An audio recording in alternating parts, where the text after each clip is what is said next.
السلام علیکم، کیسے ہیں آپ سب لوگ؟ اللہ سے اچھی امید ہے اچھے ہوں گے، اور جو اچھے نہیں ہیں اللہ تعالیٰ سب کو بہت اچھا کر دے۔ اور آج میرے بلاگ کا نام ہے صدقہ، زکوٰۃ۔ اب رمضان ہے، ظاہر ہے سب کو معلوم ہے کہ یہ دینی چاہیے، ضروری ہے، لیکن ہم لوگ یہ کرتے ہیں جو لوگ بندھے میں نا ہمارے سالوں سے رشتہ دار ہیں یا پڑوس میں ہیں، ہم انہیں کو دیتے ہیں۔ ہم کوئی اور ضرورت مند ہو اس سے یہ کہہ دیتے ہیں کہ نہیں بھائی ہمارے بندھا ہوا ہے اور ہم نے ان کو دے دیا۔ کوئی ہمارے پاس کی بھی مجبوری لے کر آئے کہ ہمیں ذرا ضرورت ہے، ذرا دھیان رکھنا، عید کے بعد ان کی شادی ہے، نہیں ہمارے پاس جو تھے نا ہم نے ان کو دے چکے۔ تو کوشش کریں کہ تھوڑے ان کو کم دے دیں یا کسی اور سے ان کی مدد کروا دیں، اور جو آپ کے پاس سوال لے کر آیا ہے، اللہ تعالیٰ نے آپ کو چنا ہے کہ کوئی آپ سے سوال کرے، تو یہ بھی تو آپ کا فرض بنتا ہے نا کہ آپ اس کی مدد بھی کریں، کیونکہ ہر دوسرا تیسرا انسان سے تو کوئی نہیں کہتا کہ ذرا یہ مدد کر دینا یا وہ مدد کر دینا۔ اور یہ کتنی بڑی بات ہے کہ آپ کا ہاتھ پھیلانے والا نہیں ہے، جھکا کے دینے والا ہے، یہ بہت بڑی بات ہوتی ہے، یقین جانیے گا۔ اور آج کل کے ٹائم میں لوگ کہہ دیتے ہیں کہ ہم اس لائق نہیں ہیں ہم کسی کی مدد کریں، تو مدد صرف پیسوں سے نہیں ہوتی، ہاتھوں سے بھی ہوتی ہے، زبان سے بھی ہوتی ہے، کرنے والا ہونا چاہیے۔ اگر آپ نہیں کر سکتے کسی کی مدد تو کسی کی مدد کروا سکتے ہیں کسی سے، آپ کے ٹچ میں کوئی ہے، مطلب رشتہ دار ہیں، پڑوس میں ہیں، فرینڈ سرکل میں ہیں، صاحب حیثیت، جو کسی کی تھوڑی بہت مدد کر سکتے ہیں، راشن کو لے کے کر سکتے ہیں، یا کسی کی کوئی بیماری میں دوائیاں کر سکتے ہیں، کیونکہ آج کل کے ٹائم میں کوئی ایسا ہوگا جو دوائی نہیں کھاتا ہوگا۔ 50 میں ایک گھر ہوگا یا 100 میں 2-3 گھر ہوں گے جن کے گھر میں دوائیاں نہیں آتی، کیونکہ کمپلسری ہے بی پی،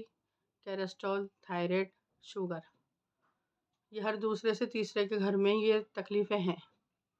لوگ سرکاری اسپتالوں میں جاتے ہیں، ڈسپنسریوں میں جاتے ہیں، دوائی لیتے ہیں،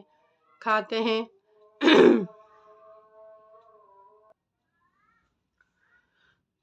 دوائیاں لوگ کھاتے ہیں ڈسپنسریوں سے، اسپتالوں سے، اور لیکن کچھ لوگ ایسے ہوتے ہیں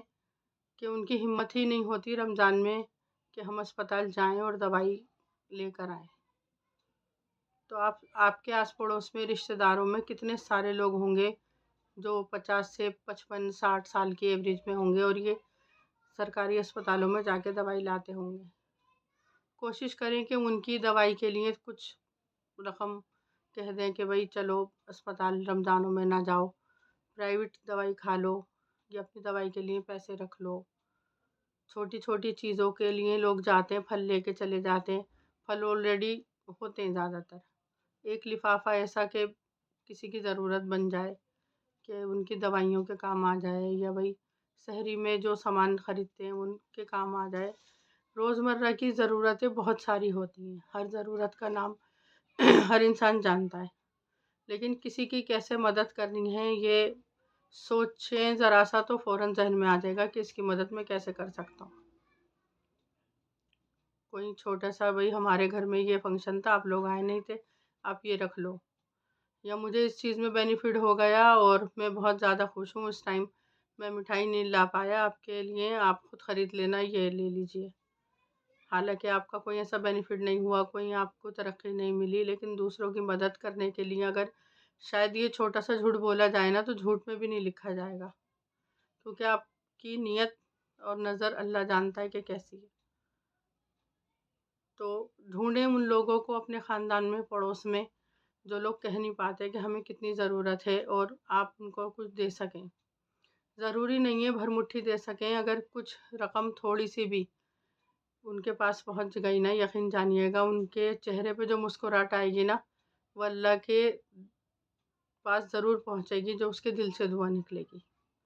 جو وہ کہے گا کہ اللہ آپ کی تندرستی دے، اللہ آپ کے حفظ و امان میں رکھے، اللہ آپ کے کاروبار میں خیر و برکت دے، تو اللہ ضرور سنے گا۔ یہ دعائیں کبھی کسی کی خالی نہیں جاتی، جو انسان دل خوش ہو کے دیتا ہے، یا کسی کا انسان جیسے کہتا ہے نا